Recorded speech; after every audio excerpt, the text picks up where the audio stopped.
Norbert Mbumputu, bonsoir. Bonsoir. Nous sommes aujourd'hui jeudi 17 octobre 2019. Nous sommes à Bristol. Vous venez de publier un livre sur l'histoire de Patrice Lumumba. Et ce livre, vous l'avez appelé l'autre Lumumba. Norbert, quel intérêt il y a aujourd'hui, en 2019, de revenir sur l'histoire de Patrice Lumumba? Vous savez, il y a deux conceptions d'histoire qui s'entrechoquent. Les Grecs disent que l'histoire ressemble à l'eau de la rivière où on ne peut se laver qu'une seule fois. Mais les philosophes, notamment allemands, Nietzsche, dit que l'histoire est faite de l'éternel retour, recommencement des événements et même des personnages. Quand vous regardez l'Afrique aujourd'hui, qui sont au pouvoir, ce sont le retour des fils d'eux. Kenyatta est le fils de Kenyatta, Bongo est le fils de Bongo. Donc il y a ce retournement de l'histoire. Alors maintenant, le rôle je ne me considère pas une histoire, je me considère un griot. Le rôle du griot, c'est de que faire pour que dans cette répétition de l'histoire, qu'on ne puisse pas répéter des idioties, qu'on ne puisse pas répéter des choses qui amènent au drame et aux tragédies. Alors, l'une des tragédies, ou la première des tragédies africaines de l'Afrique de l'indépendance, c'est Patrice Lumumba, qui était le premier ministre du Congo indépendant. Alors, j'ai remarqué que depuis une dizaine d'années, avec des histoires telles que de Bin Laden, avec la mort par exemple de Kadhafi, avec l'histoire qui est passée en Côte d'Ivoire avec Barbeau, pendant qu'il y avait la crise en Côte d'Ivoire, j'ai titré dans un journal ivoirien la congolisation de la Côte d'Ivoire. Parce que je disais aux Ivoiriens, voilà ce qui va arriver chez vous. Alors, et les gens s'étonnaient parce que notre génération, nous n'avons pas connu toutes ces histoires des indépendances. Et voilà que nous subissons. Aujourd'hui, quand vous parlez de la guerre froide, il faut avoir été à un certain niveau d'études pour savoir ce qu'était la guerre froide. Mais aujourd'hui, on vit pratiquement le retour de la guerre froide. Donc voilà pourquoi est-ce que j'ai pensé que c'était important de revenir sur cette histoire à travers un personnage, Patrice Lumumba. Alors, est-ce que vous soutiendrez, Norbert, que nous ne sommes pas sortis de la colonisation finalement? Parce que dans cette sorte de répétition que vous évoquez, est-ce qu'il y aurait cette idée que finalement la violence coloniale, elle est toujours présente et elle se reproduit d'une certaine façon? Oui, c'est une lutte continuelle, hein. C'est pas statique. Vous voyez le travail fait par les pères des indépendances, hein, ils ont mis une fondation. Et ce travail-là continue. Imaginez-vous, en 1963, quand on a créé l'OUA, hein, il y avait deux blocs, le bloc de Casablanca et le bloc de Monrovia. Et les gens voulaient créer ce qu'on a aujourd'hui l'Union africaine pour avoir les États-Unis d'Afrique. Mais imaginez-vous en ce moment-là. Donc il y avait des visionnaires qui en ce moment-là voyaient qu'on n'a pas d'avenir si on n'est pas unis. Alors que certains, les Senghor par exemple, ont dit non, nous devons aller ce principe de l'intangibilité des frontières, hérité de la colonisation, vous imaginez. Donc je crois qu'on n'est pas encore sorti de cette auberge-là. C'est une lutte continuelle, parce que vous savez, l'histoire des nations, l'histoire des peuples, moi je dis dans ce livre ici, regardez, l'Allemagne a été à l'origine de la Première Guerre mondiale, 14-18. Et l'Allemagne avait perdu. Mais 20 ans après, la même Allemagne a été à l'origine de la Deuxième Guerre mondiale, avec la même Allemagne qui va encore perdre. Donc voilà, donc on n'est pas encore sorti. C'est un cheminement. Un cheminement, mais un cheminement que vous avez essayé de retracer.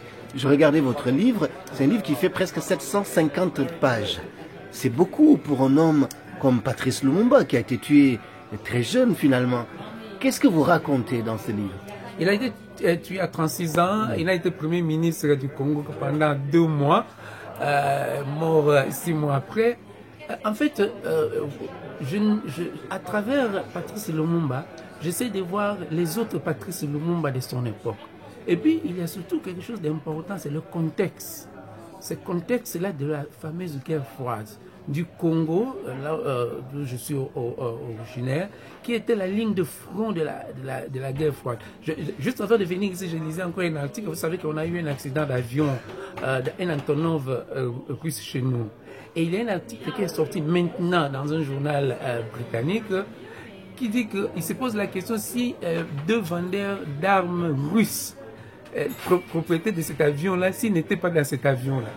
Et notre président, Félix Tshisekedi, doit se rendre en Russie dans 3 ou 4 jours. Et on sait que quand il est allé aux États-Unis, il ne s'était pas très bien fait recevoir. Est-ce que sommes-nous encore dans la répétition de ces choses-là qui se sont passées en 60?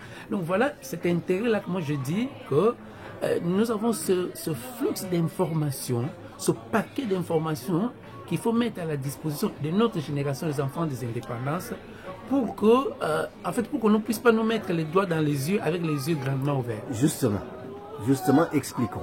Expliquez, notre cher Norbert, à un jeune africain d'Afrique ou de la diaspora, comment lui expliquer en quelques mots qui est Patrice Lumumba? En quelques mots très simples.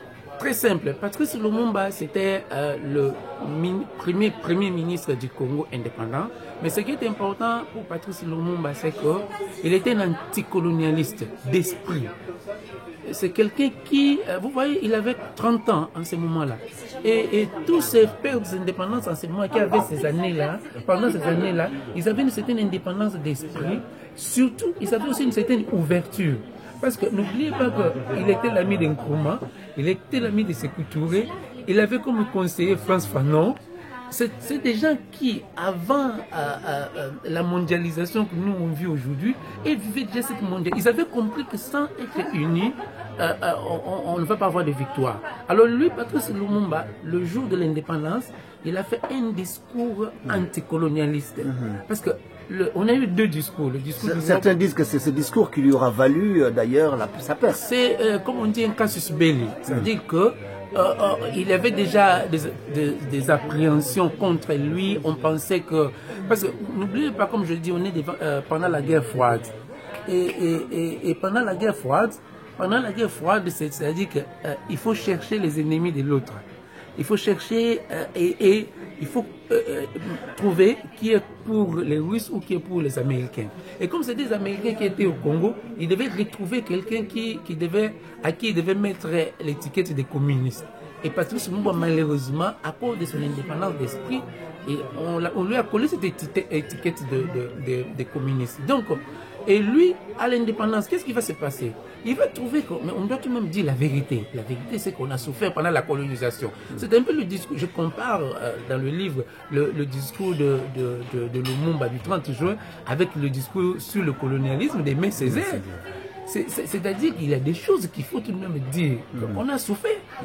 Et moi, j'ai rencontré un des ministres de Lumumba, parce que nous, notre génération, nous disons que nos misères aujourd'hui, c'est à cause des gens comme Lumumba qui ont insulté le roi. Et ce ministre il nous a dit, jeunes gens, si vous avez vécu pendant la colonisation, les insultes, l'apartheid, vous allez comprendre que, comme disait Sékou Touré, mieux vaut être pauvre dans la dignité. Et c'est ça un peu le Lumumba. Le Lumumba, c'est cette dignité, mais il voulait aussi cette dignité aussi dans la richesse. Il a imaginé déjà avec Kwame Nkrumah créer les États-Unis d'Afrique, imaginez-vous. Et nous sommes en 60. Donc voilà, c'était un peu des visionnaires. C'était un visionnaire, ce sont des gens comme des Castro, ce sont des gens comme des Lénine. Et là, Thomas Kanza, qui était aussi un des ministres de Lumumba, dit ça. Il y a des héros comme ça. Il y a des gens qui, même s'ils n'ont pas beaucoup étudié, mais ils savent voir des choses avant les... Et Lumumba, il avait vu un peu des choses avant. Il a vu des choses avant. Est-ce que la République démocratique du Congo aujourd'hui, est-ce qu'elle réalise cette vision finalement de Lumumba? Qu'est-ce qu'il en reste de Lumumba? On connaît un peu l'histoire de la RDC avec le long règne de Mobutu Sese Seko. On a aujourd'hui une transition politique qui s'est faite malgré tout entre Kabila et Tshisekedi. Qu'est-ce qui reste de ça?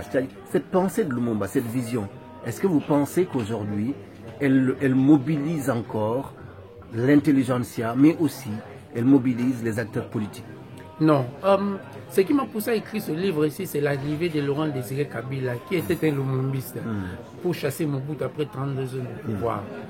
Et j'étais frustré en voyant que Kabila, père, qui est arrivé avec les lumumbistes, ne professait pas le lumumbisme.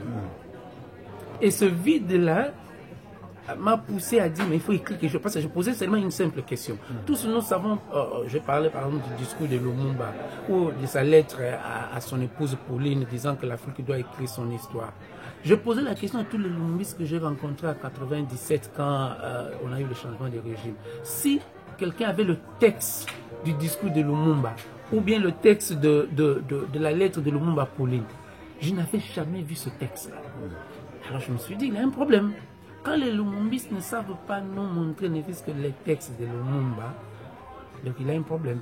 Donc j'ai commencé à écrire pour remplir un peu ce vide-là. Et ce vide-là se fait sentir encore jusqu'aujourd'hui. C'est-à-dire que nous nous retrouvons dans... et pour comprendre ça, il faut prendre l'exemple du Ghana. Qu'est-ce qui a fait le Ghana? Jerry Rawlings. Jerry Rawlings est venu justement pour parachever l'œuvre de Kwame Nkrumah. C'est ce que nous n'avons pas au Congo aujourd'hui. Et il a dit ça, il est venu nettoyer le Ghana du népotisme, de la corruption. Et le Ghana aujourd'hui est en train de bénéficier des fruits des années Jerry Rawlings. Donc ce qu'il nous faut au Congo aujourd'hui, il nous faut quelqu'un qui viendra dans cette figure-là pour réincarner. Et je prends une figure, aujourd'hui, vous savez, en Afrique, tout le monde devient chrétien, on lit la Bible. Dans la Bible, il y a cette histoire de retour d'Élie. On dit, les Juifs attendaient le Messie. Et le prophète leur dit, avant que le Messie n'arrive, Élie va venir. Et les Juifs étaient en train d'attendre Élie venir. Et un jour, un jeune homme apparaît quelque part là, à Nazareth, il s'appelait Jésus. Il dit, non, moi je suis le Messie. Oh. Les pharisiens, les maîtres de la loi, ils disent, mais si tu es Jésus, mais où est Élie? Et Jésus devait expliquer, mais Élie c'est Jean-Baptiste. Oh, il dit, mais comment c'est Jean-Baptiste? Mais oui, c'est avec l'esprit d'Élie. Donc, aujourd'hui, c'est qu'il nous faut. Il nous faut quelqu'un qui doit venir avec l'esprit de Patrice Lumumba. Et j'ai dit dans le livre, depuis que moi j'étais né, mon père disait toujours, Patrice Lumumba allait revenir. Donc moi je pensais effectivement que Patrice Lumumba allait être ressuscité. Oui. Mais en fait, c'est pas ça. Donc, il nous faut aujourd'hui quelqu'un qui gérerait le pays avec l'esprit d'abnégation, l'esprit du patriotisme. Parce que qu'est-ce qui faisait la particularité de Lumumba? Tous les partis politiques que nous avions en 1960 au Congo, c'était des partis tribaux. C'est Lumumba seul qui avait fait un parti national. D'ailleurs, son gouvernement, c'était un gouvernement de coalition. Il avait un gouvernement avec tous ceux des nationalistes.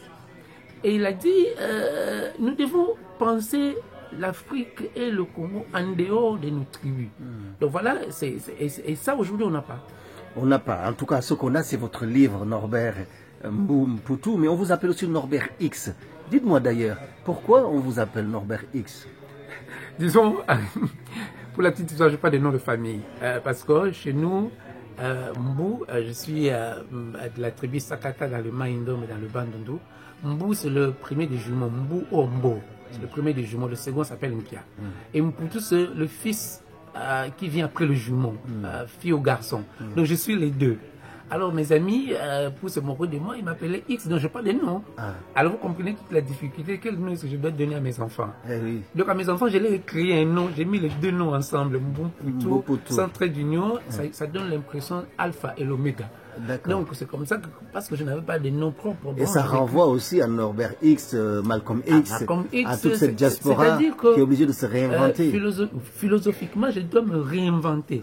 De toute ma petite vie, même ici, en arrivant ici au Royaume-Uni, je me mets toujours dans la tête que je dois me réinventer. Et ça devient pratiquement une petite devise aussi de vie. Absolument, une petite devise de vie, mais une petite devise de vie avec un gros livre.